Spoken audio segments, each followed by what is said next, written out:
Mesdames et messieurs, bienvenue et merci de suivre les informations sur RTI 1. Voici les titres de cette édition.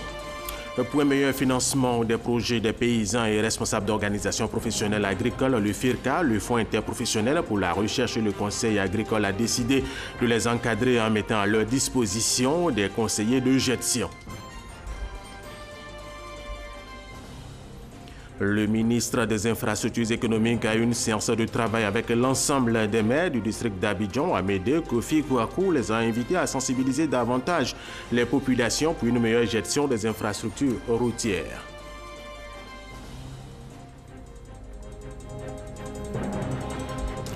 Et puis, des milliers de femmes ont manifesté hier samedi durant plusieurs heures dans la capitale togolaise Lomé à l'appel de l'opposition contre le pouvoir du président Faure Gnassingbé, confronté à une forte contestation populaire depuis des mois.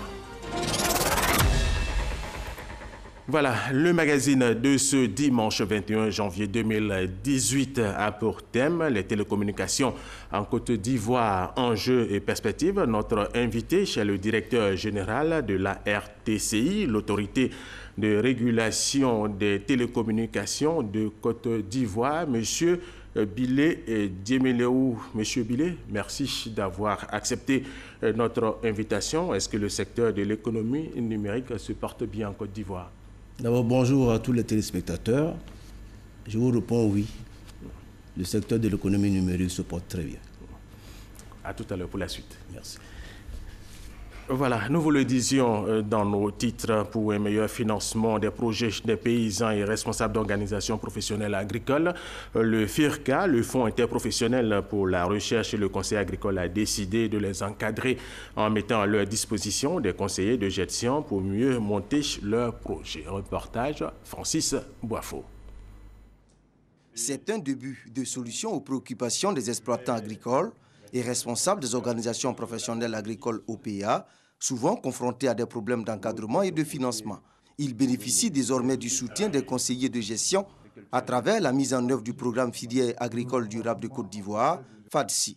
Il aura une politique efficace qui va permettre aux OPA d'obtenir des comptes d'exploitation efficaces et encore d'avoir accès vers des structures bancaires afin de pouvoir obtenir des financements. Nous les aidons surtout dans cette partie-là de réflexion stratégique, de réflexion pour les activités à venir, comment est-ce qu'il faut commercialiser la recherche de nouveaux clients afin de pouvoir écouler leur production. Il est prévu la création de 3 centres de conseil de gestion dans la région du Béker, du Poro et du Haut-Sassandra pour la phase pilote du projet. La formation de 240 exploitants agricoles ainsi que l'encadrement de 45 organisations professionnelles agricoles. Le FADSI, dont la mise en œuvre a été confiée au Fonds interprofessionnel pour la recherche et le conseil agricole FIRCA, vise plusieurs objectifs. La structuration des organisations professionnelles, l'accroissement des revenus, la réduction de la pauvreté, le développement des emplois en zone rurale, le renforcement de la sécurité alimentaire des ménages, le soutien à la durabilité des systèmes de production agricole. D'un montant de 50,5 milliards de francs CFA, le programme filière agricole durable de Côte d'Ivoire s'inscrit dans la mise en œuvre de la deuxième génération du programme national d'investissement agricole, PNIA 2016-2020.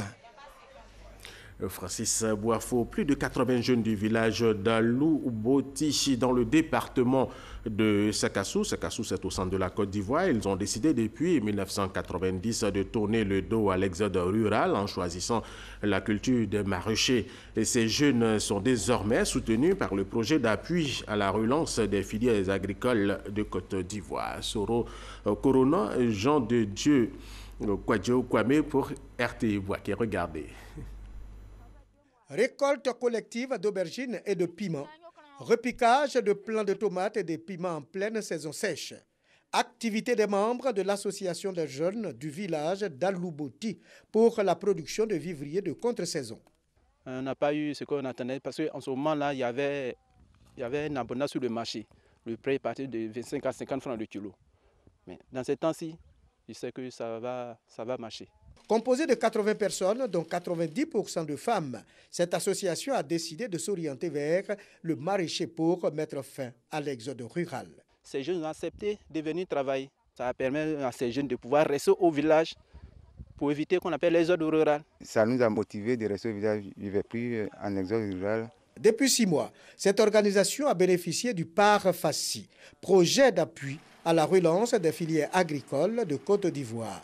Projet financé par le C2D, contrat de désendettement et de développement. Il fallait suffisamment approvisionner le marché, de sorte que les denrées alimentaires ne connaissent pas de rupture sur les différents marchés. Donc, à travers ce projet, il y a des périmètres qui ont été aménagés avec un système d'irrigation goutte à goutte. Si le projet est bien accueilli, la commercialisation de la production reste une difficulté majeure. On n'arrive pas à vendre normalement nos produits parce que notre piste là est très mauvaise. Quand on s'est envoyé les acheteurs, on a dit que la route est mauvaise, donc arriver ici diminue le prix des produits. La difficulté, c'est que le projet est bienvenu, mais il y a le problème de ce qu'on appelle l'irrigation qui pose un peu de problème. C'est que les tuyauteries, l'eau n'arrive pas sur toute la superficie. Et ça demande à ce qu'ils arrosent aussi de temps en temps à la main. Prévu pour s'achever fin mars 2018, les jeunes d'Alouboti comptent poursuivre le projet pour la culture intensive des vivriers et surtout lutter contre l'exode des jeunes vers les villes. C'est le projet qui prend fin, mais ce n'est pas ce qu'on appelle la terre est là. Donc nous allons nous organiser pour continuer le travail et faire venir encore d'autres jeunes qui sont encore en vie, qui ne font rien. La commercialisation et le mauvais état des pistes villageoises ne sont pas les seules difficultés qui plombent la volonté de ces jeunes de s'établir au village et contribuer à la lutte contre l'insécurité alimentaire. Une formation sur les nouvelles techniques culturelles s'impose à ces jeunes. Un commentaire de Kwadjo Kwame Jean de Dieu Daniel du RTI Boaké. Le ministre de la Communication, de l'économie numérique et de la Poste, Bruno Nabagné-Koné, a échangé avec les responsables de médias. Il a exhorté les journalistes à respecter l'éthique et la déontologie. Issaïe Ochodan. Échange franc et direct entre le ministre de la Communication, de l'économie numérique et de la Poste et les responsables éditoriaux et organisations professionnelles de la presse. Au menu, la mévente, l'impression et la distribution des journaux et la libéralisation de l'espace télévisuel. Sans tabou, ces sujets ont été abordés et traités avec délicatesse par les professionnels du secteur des médias. Aujourd'hui, il faut le dire, la presse ne se voit pas bien. On a des difficultés au niveau de la distribution, on a des problèmes au niveau de l'impression. Tout ça, l'un dans l'autre, il faut trouver des solutions pour sauver la presse. Concernant la mévente des journaux, le ministre Bruno Nabagné-Koné, au-delà de la crise mondiale du journal en papier, a exhorté les journalistes à étoffer leurs contenus éditoriaux tout en respectant l'éthique et la déontologie. Il a proposé en guise de solutions durables un regroupement de journaux par grande ligne éditoriale. Bruno Koné a également indiqué que des solutions durables doivent être trouvées sur les questions de l'impression et de la distribution des journaux. Désormais, la presse, les journalistes ont un interlocuteur. Au niveau de l'État, c'est important. Nous écrivons pour la population, mais nous voulons aussi avoir des interlocuteurs au niveau de l'État. Parce qu'en Europe, c'est quoi? Quand vous avez un problème d'équilibre d'information, vous appelez le ministère, vous appelez une direction, on vous répond. Mais sauf qu'en Afrique, généralement, on n'a pas ce type d'interlocuteur. La libéralisation de l'espace télévisuel n'a pas été occultée au cours de cette rencontre. Le ministre Bruno Nabagné-Koné a rassuré que la TNT, télévision numérique terrestre, se met en place et qu'elle sera opérationnelle au début du deuxième trimestre 2018. Le ministre des Infrastructures économiques, lui, a eu une séance de travail avec l'ensemble des maires du district d'Abidjan. Amédée Kofi Kwaku les a invités à sensibiliser davantage les populations pour une meilleure gestion des infrastructures routières. Francis Boifo. Cette rencontre, la première d'une série, c'est que le gouvernement veut faire des élus locaux du district d'Abidjan des partenaires dans la sensibilisation des populations à l'entretien des infrastructures routières et d'assainissement. Le chef de l'État et le Premier ministre ont donné des instructions pour que la plupart des routes de la ville d'Abidjan soient réhabilitées. Donc c'est ce travail qui est en train d'être fait. Il y a un certain nombre de tâches qui reviennent aux collectivités. Nous les avons conviés à cette réunion, de sorte que nous puissions donc échanger et pour voir comment est-ce que ces problèmes d'entretien des routes, de curage des caniveaux, de construction anarchique sur les caniveaux, tous ces problèmes-là puissent être réglés. Beaucoup d'argent, beaucoup d'efforts viennent d'être réalisés par le gouvernement pour donner plus de bien vivre aux populations, donner une meilleure mobilité à l'ensemble des Ivoiriens avec toutes ces infrastructures qui sont réalisées. Il nous appartient de prendre aussi nos responsabilités pour faire reculer l'incivisme. En tant que maire, nous prenons l'engagement, au niveau de l'UVIC aussi, de rassembler tous les élus. Lancer un appel à l'ensemble des élus pour que chacun joue son rôle dans le développement de notre pays. En attendant, le gouvernement poursuit ses efforts de réhabilitation des voiries urbaines à travers le district d'Abidjan. Le défi est grand au regard de la dégradation des routes et des problèmes d'assainissement. Elle est tout à fait autre chose à présent. Un accord a été signé en Espagne entre l'État de Côte d'Ivoire et l'Espagne dans le domaine du transport aérien. Un protocole d'accord qui vise à ouvrir l'espace aérien ivoirien à tous les vols espagnols et vice-versa. Patricia Omouetia. Ils étaient attendus ici à Madrid. Les ministres ivoiriens du transport et du tourisme étaient présents au ministère des Transports espagnol pour valider le protocole d'accord sur l'espace aérien. Cette signature a pour but de renforcer la coopération des deux pays dans le secteur du transport aérien. Nous avions un accord qui datait de 1975. Il fallait reviser cet accord pour tenir compte du contexte de développement du transport aérien maintenant et permettre que les liaisons aériennes entre la Côte d'Ivoire et l'Espagne puissent reprendre, permettre également que maintenant que nous avons une compagnie aérienne nationale, donc Air Côte d'Ivoire, qui est devenue la compagnie leader dans la sous-région Afrique de l'Ouest et Afrique centrale, qu'ils puissent avoir des partenariats commerciaux de sorte à pouvoir vendre des billets sur les deux compagnies, enfin sur plusieurs compagnies. Il dit que cet accord-là qui a été actualisé sur la base de l'ancien accord permettra donc de renforcer encore davantage les bonnes relations qui existent entre la Côte d'Ivoire et l'Espagne. Et que le transport aérien participera, il est convaincu, de la croissance encore économique de notre pays. Le secteur touristique également a beaucoup captivé les investisseurs et hommes d'affaires espagnols.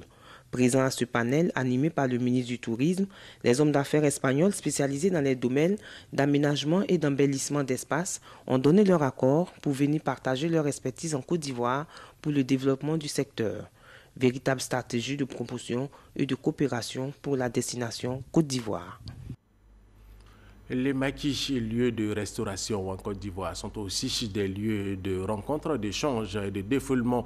Ces lieux sont en pleine expansion dans la capitale politique ivoirienne, Yamoussoukro. Yamoussoukro, c'est au centre de la Côte d'Ivoire. On en parle avec Sidonie Waka Davila. S'il y a un secteur d'activité qui semble inexorablement connaître un boom dans la capitale ivoirienne, c'est bien celui des restaurants appelés communément maquis.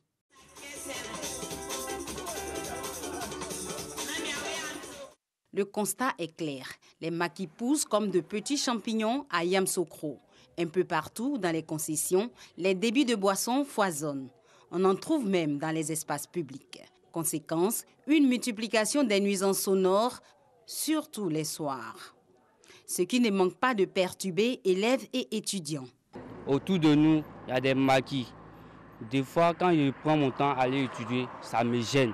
Ça m'empêche d'étudier. La solution est que je me déplace maintenant pour aller chez mes voisins de l'autre côté pour pouvoir étudier avec eux. Quand il finit d'étudier, il peut finir 23h, 22h. Le temps d'entrer à la maison, il fait minuit, 2h. Bon, on peut les agresser sur la route. Bon, cela, ça nous gêne. Aujourd'hui, les jeunes gens ont beaucoup d'attraction envers la musique. Imagine d'étudier, puis on met un artiste que tu aimes. Bon, du coup, tu fermes les cahiers pour aller danser un temps soit peu pour revenir. Vraiment, ça, c'est pas du tout, je ne peux pas dire que c'est pas bon, mais ça gêne. Ces tenancières de maquis ont fait, elles, le choix de se passer de la musique dans leur business. Ce qui m'a motivée, c'est qu'en fin de semaine, on a beaucoup de visiteurs, beaucoup de touristes qui arrivent, mais qui ne savent vraiment pas où se diriger pour trouver de bons plats à manger. Et donc, j'ai eu l'idée de créer cet espace-là. On ne fait quasiment pas de musique. Et nos clients aiment ça. Chez nous, ici, il n'y a pas la musique. Donc, avec les habitations, on n'a pas de problème avec nos amis. La collaboration, il n'y a pas d'inquiétude. Les autorités municipales ont choisi de mettre de l'ordre dans le secteur des maquis en s'attaquant aux nuisances sonores et autres dérapages. Ça marche, donc c'est le commerce qui est aujourd'hui très mouvant pour nous. Nous sommes heureux. Ça nous fait des recettes à la mairie. Ce qui est nuisible, c'est la musique. Le préfet, le maire et le gouverneur, ensemble, nous sommes en équipe pour, disons, mettre fin à cette nuisance sonore. Les maquis, ces lieux où sont vendues nourriture et boissons, sont très rentables. Cette femme en témoigne. Grâce au séminaire que nous avons à partir de jeudi jusqu'à dimanche, que nous, tenanciers de maquis, nous en sortons. Et ce sont les clients qui en tirent le plus de profit. Quand on a étudié, il faut trouver un coin pour manger. C'est ainsi que les maquis, les restaurants qui sont arrivés sont les bienvenus parce que ça permettait justement à ces étudiants, à ces fonctionnaires qui sont ici, qui ne peuvent pas forcément aller à la maison, de permettre de se restaurer. Et en plus, ce sont des lieux de rencontre. À ce jour, on enregistre plus de 200 maquis dans la Cité des Lacs. En partenariat avec les industries du secteur de la boisson, les tenanciers rivalisent d'ardeur dans l'appellation de leur structure. Un nom ingénieux permet de mieux attirer la clientèle dans ces lieux de rencontre et d'échange. Les maquis, une activité en plein essor dans la capitale ivoirienne, Yamoussoukro. La 5e édition du Forum ouest-africain de développement international des entreprises dénommé Africalia va se tenir du 21 au 23 février prochain à Ouagadougou, au Burkina Faso. Le président du comité de pilotage d'Africalia 2018, Ouma Yugo, exhorte son équipe à s'investir pleinement pour le succès de ce forum. Nadia Eja Aboubakar, Cheikh Koné. Cette rencontre a eu pour but d'informer l'assistance sur le Forum Africalia, une plateforme essentiellement basée sur les échanges entre les différentes entreprises. Ce sont des rencontres de 30 minutes chacune, donc qui permettent aux entreprises qui participent au forum de pouvoir faire connaissance et donc de voir ensemble les possibilités de pouvoir collaborer et de développer un partenariat gagnant-gagnant. Au total, 15 rendez-vous sont programmés pour chaque participant. Environ 500 entreprises venues de 25 pays sont attendues à ce forum. La sous-région ouest-africaine, c'est un seul marché. Il faut aller à la conquête de la sous-région. Aujourd'hui, le marché, les opportunités sont partout. Tu as ton business en Côte d'Ivoire, mais il faut le développer. Tout est intégré. Il faut qu'on soit offensif, sinon les gens viendront exploiter tout ce qu'on a comme potentialité sous nos cieux. L'Africalia est un forum sous-régional qui se tiendra alternativement dans les différents pays de la CEDEAO. En attendant l'édition prévue en Côte d'Ivoire en 2020, rendez-vous est pris pour cette édition 2018 du 21 au 23 février prochain à Ouagadougou, au Burkina Faso. Autre information, la Direction générale de l'économie a enregistré un taux de réalisation de 88% de ses missions au titre de l'année 2017. Un bilan dressé à la faveur d'une rencontre qui vient de se tenir à Yamoussoukro, Traoré, Mahama. De 2012 à 2016, la Côte d'Ivoire a enregistré un taux de croissance moyen annuel de 9%. Sur la même période, le taux de pauvreté est passé de 51,5% à 46,3%. Ces performances sont conformes à son ambition de parvenir au statut de pays émergent en 2020. Aujourd'hui, la Côte d'Ivoire est classée parmi les pays pré-émergents, et cela par les institutions de renom comme le Fonds monétaire international. S'il est indéniable que la Côte d'Ivoire fait partie des pays qui progressent de façon déterminante, il reste encore des défis pour lesquels des actions innovantes et déterminantes doivent être menées. Justement, parlant d'actions innovantes, la Direction générale de l'économie dispose d'un éventail de solutions. La prévision économique requiert que vous ayez des informations fiables. Les outils de pilotage de l'économie doivent être modernisés. Parce que quand nous aurons les outils, on a des données plus fiables, nous pourrons prévoir l'activité économique de façon durable. Et en outre, il y a des pans de l'économie qui ont besoin d'être mieux connus. Et donc nous devons adresser ces questions par des études techniques qui nous permettent de faire des propositions. Pour la mise en œuvre de ces solutions, la Direction générale de l'économie vient d'élaborer un plan d'action stratégique 2018-2020, plan qui vise à améliorer les performances de l'économie ivoirienne. La Fondation Africana Women Initiative a organisé des journées de la femme entrepreneur à Touba. Ces journées visent à honorer les femmes qui participent activement au développement de cette localité. Vénance et Maniamia. Elles sont dans tous les secteurs d'activité, agriculture, commerce, transport, enseignement. Bref, elles participent au développement socio-économique de la ville de Touba. Pourtant, elles ne sont pas assez valorisées. Ce sont ces braves femmes que la Fondation African Women Initiative entend honorer en organisant la première édition des Journées de la femme entrepreneur. Les JFN, vraiment, c'est pour valoriser nos moments de la chaîne de valeur. Nous sommes une fondation, nous avons décidé d'accompagner les femmes dans la production et dans la transformation des matières premières agricoles. Et nous avons décidé de les valoriser parce qu'on a l'impression qu'elles ne sont pas suffisamment valorisées. Pour dire que le travail qu'elles abattent au quotidien est un travail très important. Donc nous allons aller dans chaque localité. Au bout du compte, c'est de construire un réseau entre les femmes, qu'elles se connaissent, qu'elles apprennent à partager les expériences et qu'elles apprennent à faire des affaires entre elles. Pour le préfet du département de Touba, cette initiative est à saluer. Selon lui, ces femmes méritent d'être soutenues afin de les encourager à contribuer davantage au développement de la région du Bafi. Ces 4 journées sanctionnées par des remises de présents aux femmes, plusieurs activités étaient au menu. Entre autres, des formations en entrepreneuriat, en technique de vente, en accès au marché et en bancarisation, des visites des sites de production, de transformation et de commercialisation de produits agricoles. Vénance Herman Niamé, l'organisation non gouvernementale Espoir Filles et Femmes d'Afrique aux côtés des femmes et jeunes filles défavorisées. Et cette organisation a ainsi œuvré pour leur autonomisation. Davis Oyo, Franck Quadio. Tous les après-midi, Anne se dirige vers son petit commerce situé au marché de Gonzagueville. Un commerce grâce auquel cette mère célibataire qui a vécu des années difficiles arrive à se prendre en charge. Je commande la ticket de Dabou, de Grand Laou et le poisson. En tout cas, ça va, il y a du mieux. Après le marché de Gonzagueville, direction à Bobo-Adjamé. Ici travaille Clémentine. Cette trentenaire, éprouvée par les difficultés suite à l'abandon de son concubin, a toujours élevé seule ses enfants. Aujourd'hui, avec la vente de pagne, elle arrive à faire face aux dépenses de sa famille. Ces femmes ont pu retrouver le sourire grâce à une équipe bénévole qui a décidé de s'investir dans le social et l'humanitaire. 6 enfants, c'était pas facile. Et j'ai sauté l'aide de l'ONG et ils n'ont pas hésité à m'aider. Et maintenant, avec ça, vraiment, j'arrive à m'en sortir. J'arrive à aider les enfants pour aller à l'école. J'arrive à payer ma maison, j'arrive à la nourriture. L'ONG Espoir Filles et Femmes d'Afrique contribue ainsi à l'épanouissement intégral et durable des jeunes filles et des femmes célibataires. Notre vision, c'est un modèle de filles, bien entendu, bien éduquées, des filles qui peuvent s'en sortir sur tous les plans, des filles en détresse, des femmes en détresse restaurées, pouvant s'insérer dans la société pour être des agents de développement.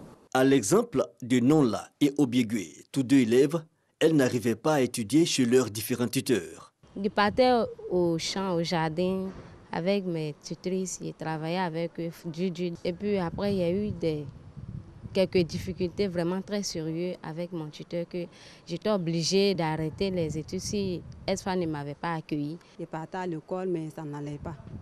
Chaque fois qu'on partait à l'école, on vient, les soirs tu viens à midi, tu viens préparer, tu n'as pas le temps de bosser.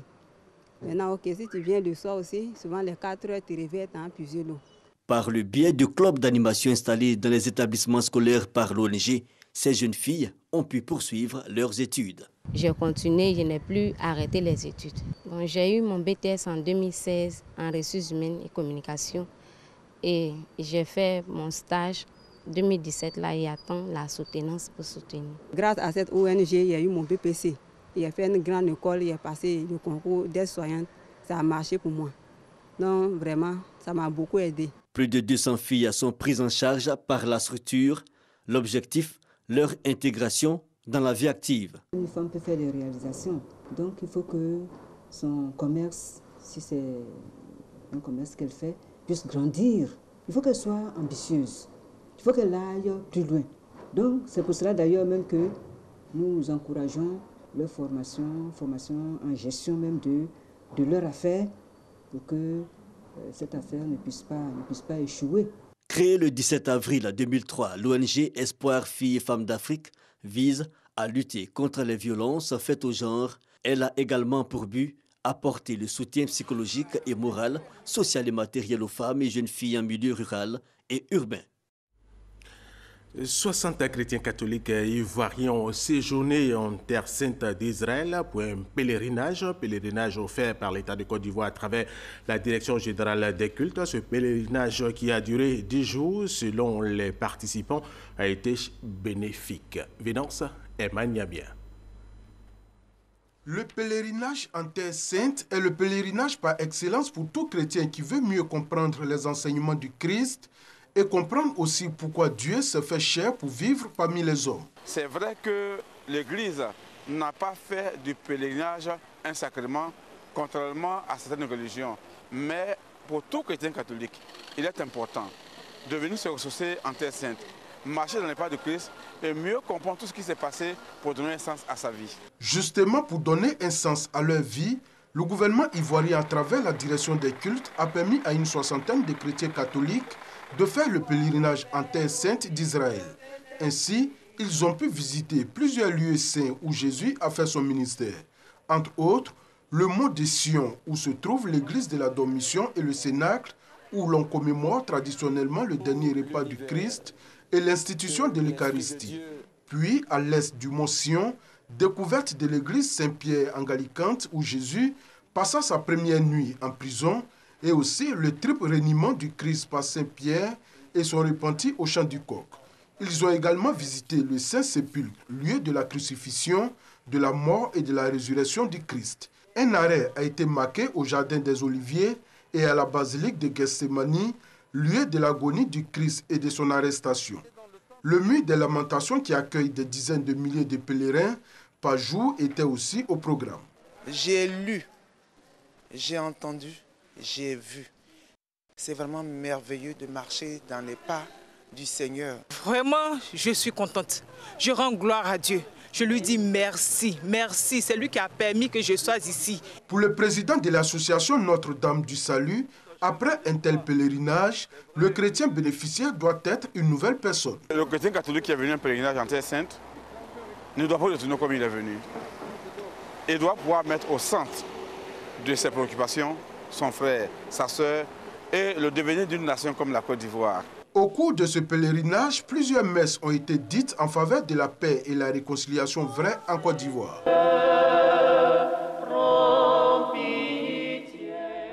Voilà, Vénance Emmanuel a également marché dans les pas du Seigneur. Le magazine de ce dimanche 21 janvier 2018 a pour thème les télécommunications en Côte d'Ivoire, enjeux et perspectives. Notre invité est le directeur général de l'RTCI, l'autorité de régulation des télécommunications de Côte d'Ivoire, M.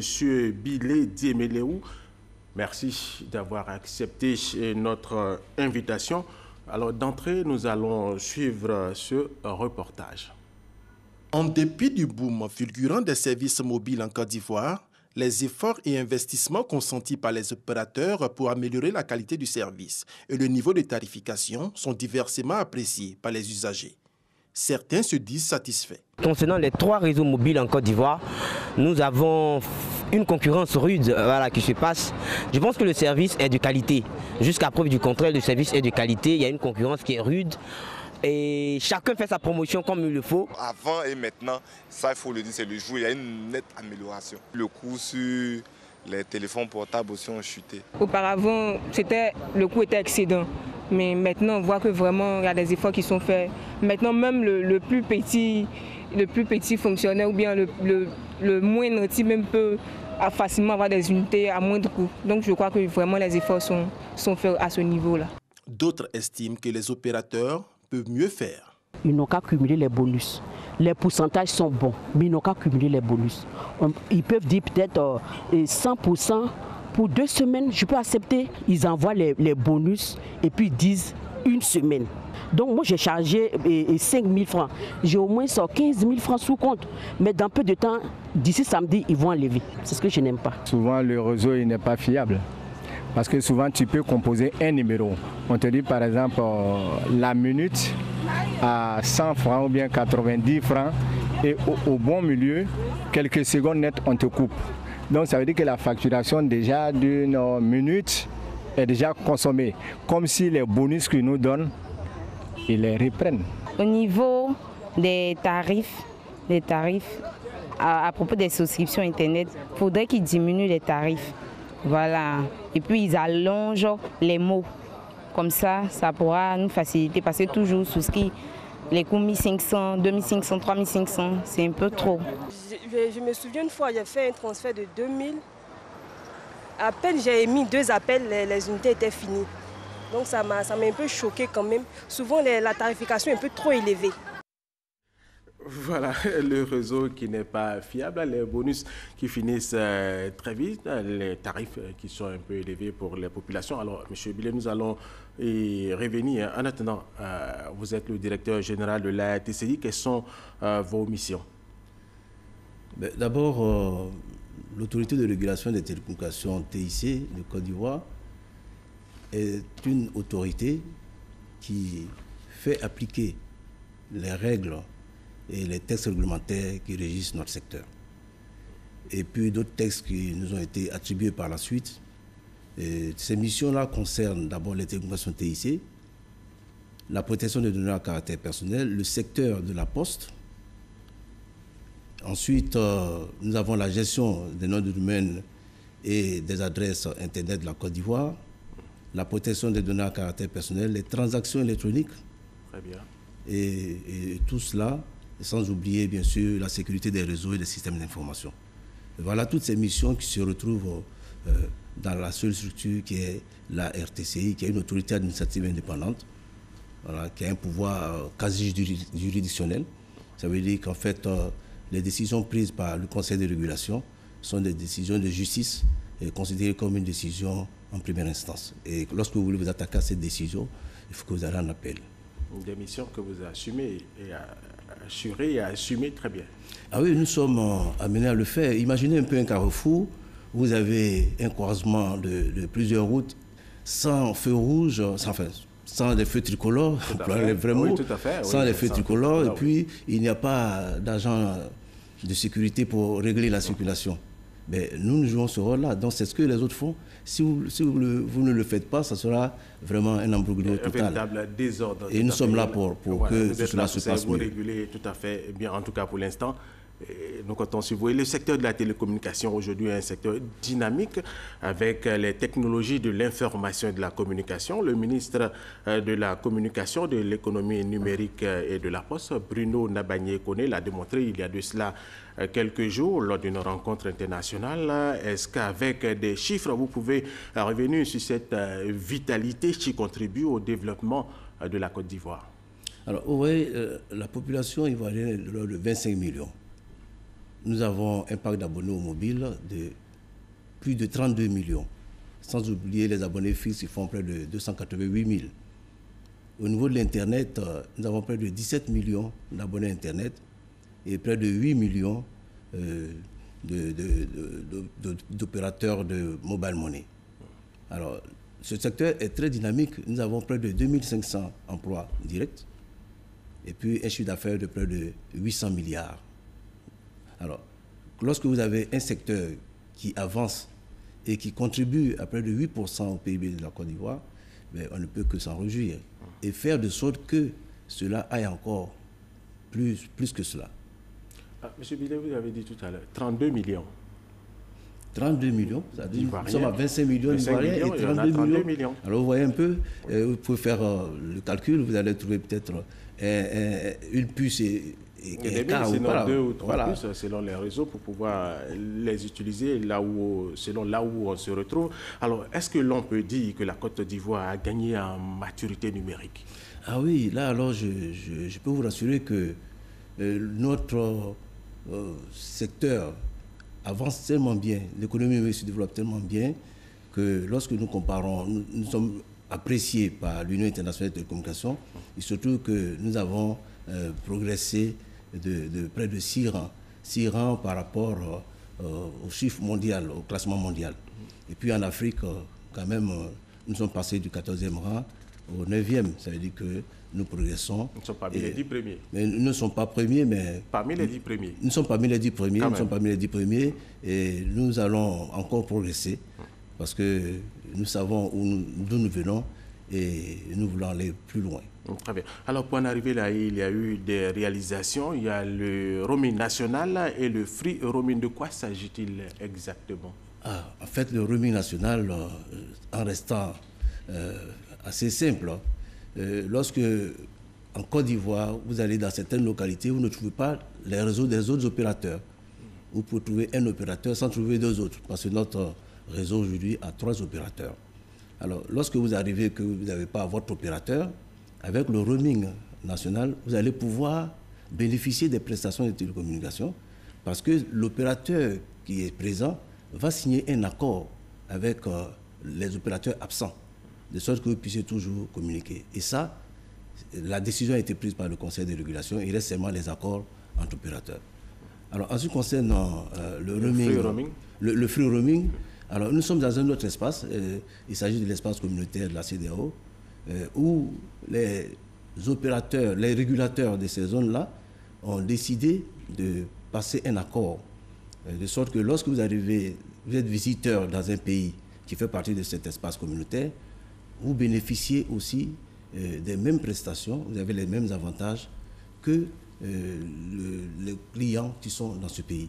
Alors, pour le moment, c'est assez borné. Nous avons mis pour 300 jours, mais cela pourrait changer. Mais je vous rappelle aussi qu'au niveau des chefs d'État, au niveau de l'UA, il a été pris la décision de créer aussi un One Network Africa. Et c'est cette directive-là que nous essayons. C'est un réseau unique pour l'Afrique. Donc nous sommes aujourd'hui dans notre corridor, le corridor ouest, qui est africain, mais aussi au corridor est, cela est déjà mis en œuvre. Corridor est, corridor sud, corridor nord. Certainement, oui. Ça après, va par la suite, l'ensemble du continent africain. Tout à fait. Et après, tout cela s'engrange pour qu'en Afrique, nous puissions bénéficier des meilleurs tarifs lorsque nous visitons. Et ça aussi, c'est bien pour les dépenses que nous aurons à faire aussi dans ces pays-là. Surtout que les Ivoiriens se déplacent de plus en plus au niveau du continent africain, au niveau de l'Europe, sans compter ceux qui se déplacent de façon illégale, qui aiment bien traverser les mers. Qu'en est-il de l'identification des abonnés? Alors, il a été question de votre visite, de votre présence sur nos antennes. Les Ivoiriens se sont mobilisés pour nous demander l'identification des abonnés des services de télécommunication, TIC, utilisateurs des cybercafés. Alors, cela répond aux enjeux sécuritaires. Alors, qu'en est-il exactement de l'identification de ceux qui détiennent une puce de téléphonie mobile? Voilà. Alors, il y a un décret qui est en cours actuellement, enfin, pas qui est en cours, qui gère donc l'identification, qui demande à ce que les opérateurs n'aient plus à vendre des puces préactivées. Voilà. Aujourd'hui, cela est interdit. En plus, il faut noter que si nous avons refait l'identification, c'était pour fiabiliser le processus. Parce que par le passé, il y a eu des pièces qui ont été égarées. Et donc en 2011, lorsque nous avons lancé l'identification, toutes les pièces, même les pièces d'identité scolaire et servaient qui n'avaient... Alors aujourd'hui, c'est des pièces biométriques qu'il faut présenter, un passeport biométrique.